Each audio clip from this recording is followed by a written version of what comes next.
Good afternoon and welcome to this month's Lunch and Learn. Today we are going to talk a little bit about why we do so much overthinking and some tips and ways to stop doing that.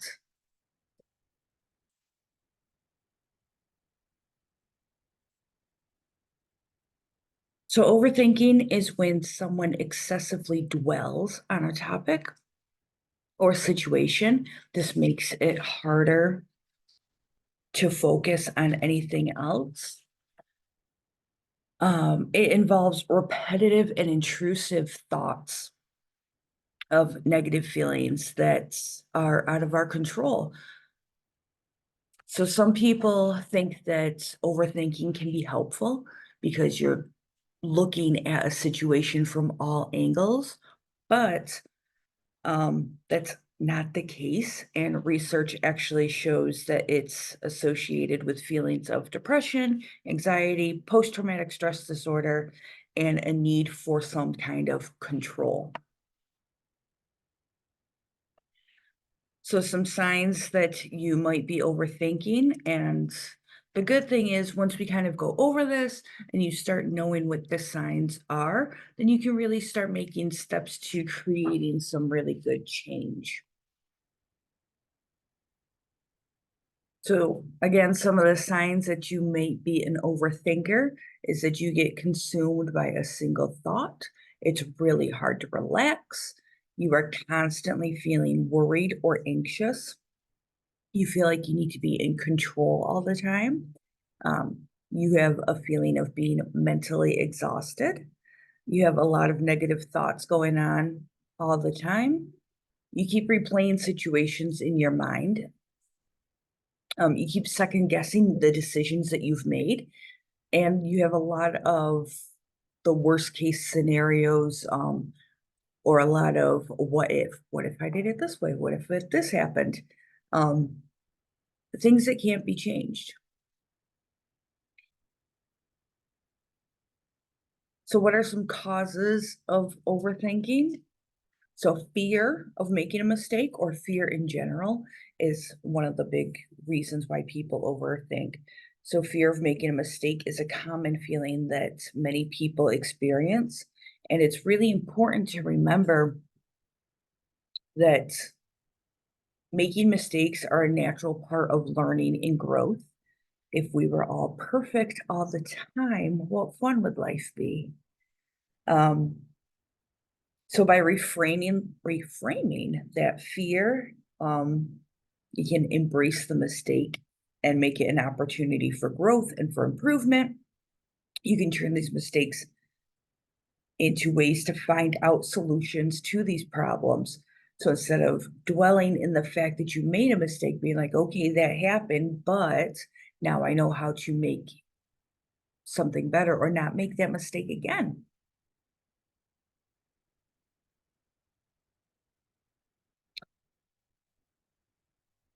So another thing about overthinking is that you're not solution focused. And you would think with all this overthinking that you're doing that you'd be finding solutions.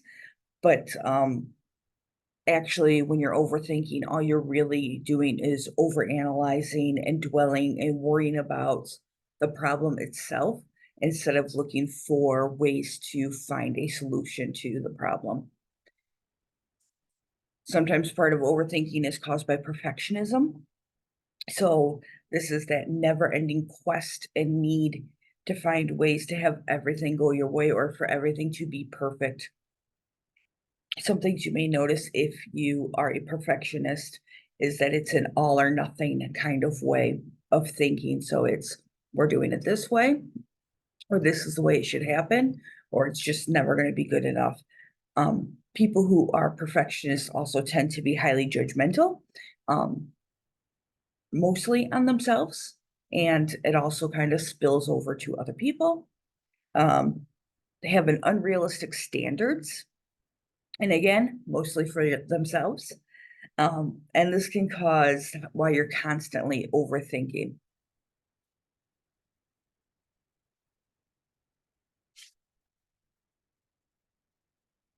overthinking can lead to thought traps. So, thought traps are these patterns that we get stuck in. Um, so, a couple examples of what thought traps are is again that all or nothing kind of thinking, that everything has to be on an extreme. It's either this way or that way, but there's no in between. A lot of this also kind of spills over into the it's my way or nothing else. Um, and kind of when this comes to be a problem is not being able to see other points of view, and then you're stuck in the thought pattern of how can I make sure that everything is going to conform to the way that I need it to be.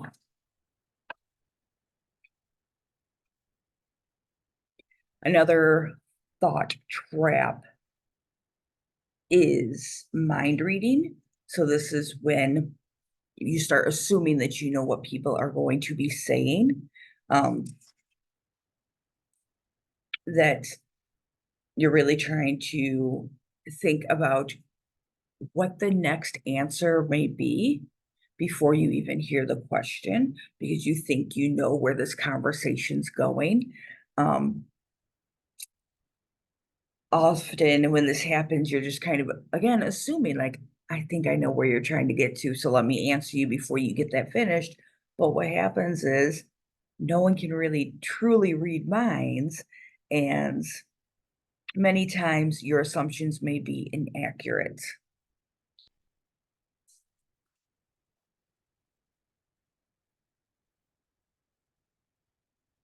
So overanalyzing is again a thought trap. So these really broad statements are made for a single situation or a little bit of evidence that you've gotten, and kind of making these big generalized statements of this is what's going on. This causes overthinking when we don't have all the information. So we're not sure what's really going on, but we're going to focus on what little bit we know and then kind of go back to these other thought traps that we get caught in. So not being able to think clearly because we're kind of stuck with this, I know a little bit of information, but I also feel like it should all go my way. But I also feel like I need to be in control of all the situations. So you're kind of stuck because you don't have what you need to make a clear, informed decision. Recognizing any of these thought traps and then challenging them is a way to develop more balanced thinking patterns. Um, so challenging yourself to make sure you have all the information before you start going off and trying to make solutions, to really listen to what people are saying instead of assuming that you are able to kind of know where they're going in their conversation, and having thinking of answers before they've even asked the questions, to kind of stop with that all or nothing thinking, and that there might be other solutions and other people might be able to help, or just with challenging this all or nothing thinking, that you yourself can come up with other thoughts and ideas and ways to find solutions. So now some tips to stop overthinking. So it can be challenging. It's really hard to fight with yourself or to challenge yourself, but we have a couple of tips that may help you kind of stop these thought patterns from happening. So we talked a little bit about once you're noticing it, to kind of start challenging it. So the first one is being aware of when you're starting to get into these thought patterns, or when you're really starting to overthink and stress about certain things. This is the first step to making a change. So again, once you notice that you're starting to overthink things, you'll be able to use some skills to break that process. So I talked about a little earlier about that what if thinking. What if things aren't going to go happen the way I thought it was? What if the worst thing happens? What if nobody comes? What if? So we're going to reframe that what if. Um, so getting stuck in that spiral of what if can hold you down and keep you in a state of overthinking. Take some time to redirect your thoughts and get out of that what if hole. So, some ways to refrain can look like, what if something happens, but I'm okay? What if everything ends up working out? Um, what if I already know the answer? And then trusting that process. Um, there are some people that I know that are very much stuck in that what if way of life. And I would do something, but what if this happens? I would travel, but what if the car breaks down? So then the reframing it is, what if the car doesn't break down and I have a great vacation? Or what if the car does break down, but I end up in this really great spot? So we know things happen, and you don't want to become unrealistic in your thinking, but also knowing that there are ways to support that and get out of whatever situations.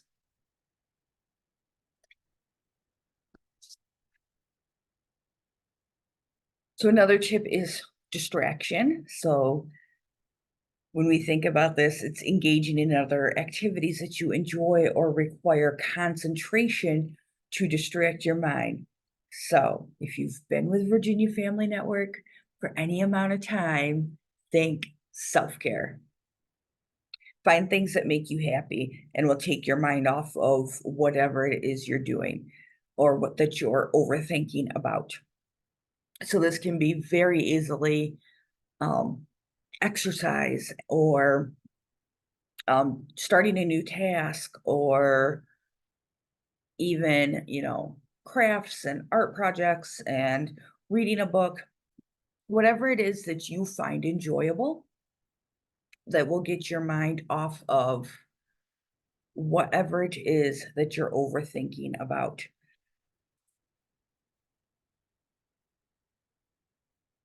Another tip is to write a letter to yourself.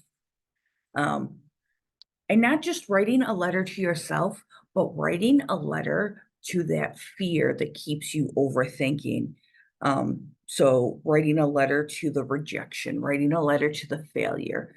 Because, as we had said in the beginning, part of overthinking is wanting control, but also having a fear of failure. So, in this letter, you are going to tell your fear that you're not afraid of it. And in fact, you looked forward to this because everything might turn out okay. Or if it doesn't and something does happen, you're going to learn something from it. You're going to be better because you're going to know how to fix it and make things work better. So it's a lot of telling yourself that it's okay and that you are ready for the challenges that may come. In a world of TikTok, I have also seen videos where people are like, name your intrusive thoughts. So it makes it real when you're talking to it. It's hard to talk to yourself, but if you give that thought pattern a name, then you can be like, I'm not listening to you today. And then it doesn't feel like you're talking to yourself because it has a different name.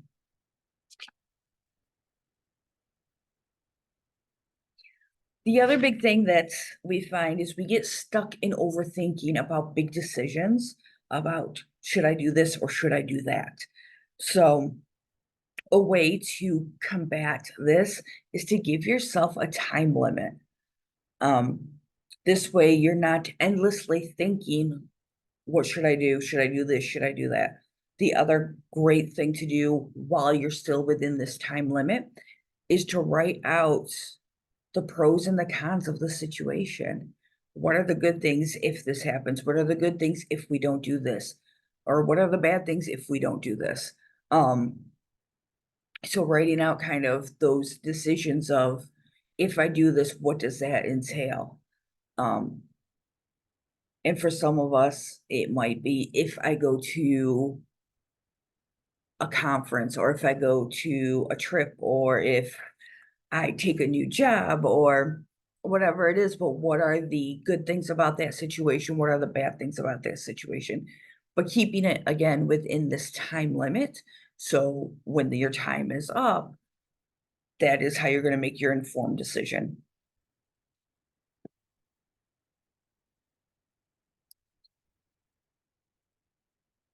So now that we have gone over some tips to stop overthinking, we've talked about thought traps that we get caught in.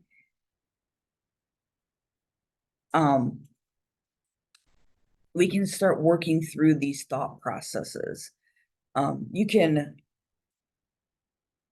share these tips with your kids, with your family, with the families that you work with, anyone that you know that may be struggling by overthinking about things. The big thing is remembering that this is a process and it takes time to work through what you're feeling and to get out of these patterns and habits. At the end of the day, humans tend to be creatures of habit. And if overthinking things has become your habit, you want to create new situations and new habits. If you find that even using some of these tips, you're having a hard time breaking that process of getting stuck in thought traps and overthinking, then it's okay to seek professional help. And they will have other ways to help you learn to get out of these thought patterns.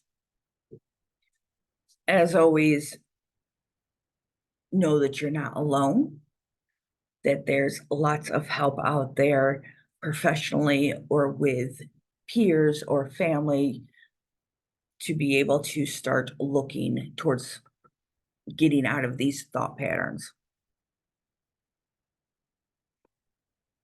So I want to thank everyone for joining me today.